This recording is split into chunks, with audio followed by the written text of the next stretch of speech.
Halo, Assalamualaikum warahmatullahi wabarakatuh. Selamat siang dan salam sejahtera untuk kita semua. Perkenalkan, nama saya Fatima Clarissa, NIM 420121002 dari kelas PSKN 20B.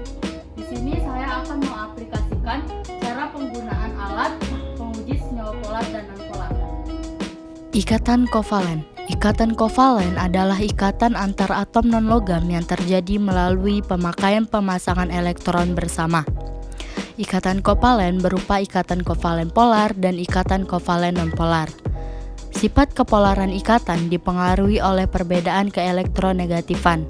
Sedangkan bentuk molekul dari atom-atom yang berikatan akan menentukan sifat kepolaran molekulnya. Selanjutnya, ikatan kovalen polar. Pengertian, ikatan kovalen polar merupakan sebuah ikatan kovalen yang cenderung tertarik kepada salah satu atom yang berikatan pada pasangan elektron ikatannya. Ikatan kovalen polar terjadi jika pasangan elektron yang dipakai bersama tertarik lebih kuat ke salah satu atom yang berikatan. Kepolaran senyawa ikatan kovalen polar akan bertambah jika beda keelektronegatifan atom-atom yang berikatan semakin besar. Ciri-ciri ikatan kovalen polar.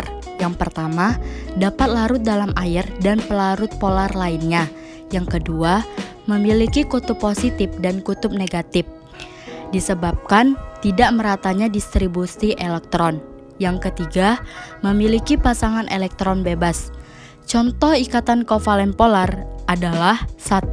Air, amonia, asam klorida, dan lain sebagainya. Selanjutnya, ikatan kovalen nonpolar.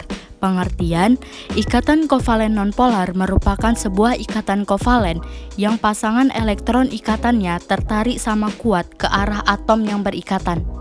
Ikatan kovalen nonpolar terjadi jika pasangan elektron yang dipakai bersama tertarik sama kuat ke semua atom yang berikatan.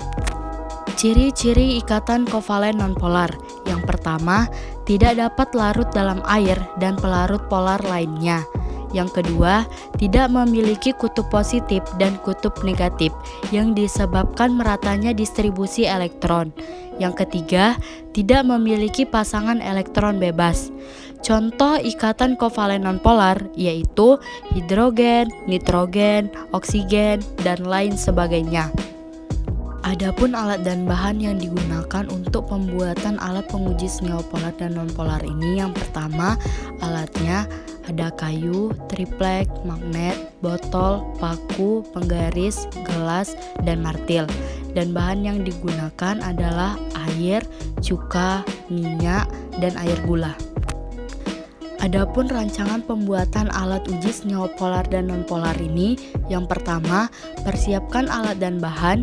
Yang kedua, membuat bidang untuk alat seperti huruf L. Yang ketiga, membuat tiang untuk penyangga dan diberikan 2 lubang untuk meletakkan botol. Yang keempat, membuat tempat berbentuk persegi panjang dan diberi lubang, di mana lubang itu untuk peletakan botol, gelas, dan magnet. Kemudian, setelah alat sudah jadi, diberi warna untuk memperindah alat tersebut sesuai dengan keinginan kita. Berikut sketsa alat uji kepolaran.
alat uji kepolaran ini adalah alat yang berfungsi untuk menguji kepolaran senyawa.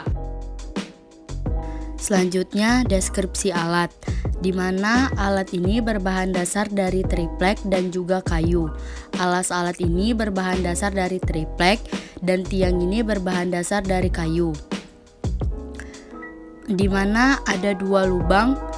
Lubang ini berfungsi untuk meletakkan botol dan botol ini berfungsi sebagai pengganti buret. Kemudian ada botol plastik di mana botol ini berfungsi sebagai wadah penampung larutan yang jatuh dari botol ini. Kemudian ada penggaris dan juga magnet di mana keduanya berfungsi untuk menguji kepolaran suatu senyawa dari suatu larutan.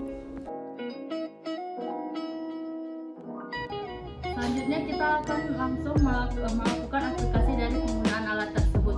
Adapun bahan yang akan kita lakukan untuk pengujian senyawa polar ini, yang pertama ada minyak, ada air cuka, ada air gula, dan juga ada air putih. Pertama itu kita masukkan botol, di mana botol ini berfungsi sebagai pengganti buret. Lalu kita masukkan air ke dalam botol.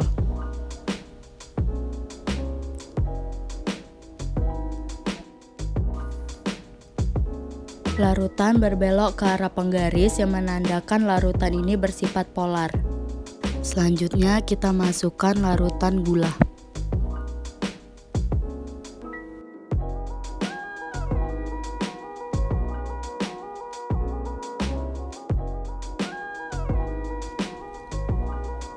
Larutan berbelok ke arah penggaris yang menandakan larutan ini bersifat polar.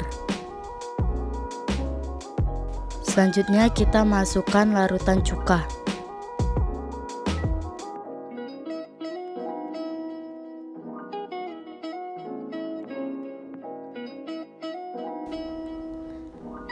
Larutan berbelok ke arah penggaris yang menandakan larutan ini bersifat polar. Kemudian kita masukkan minyak ke dalam botol.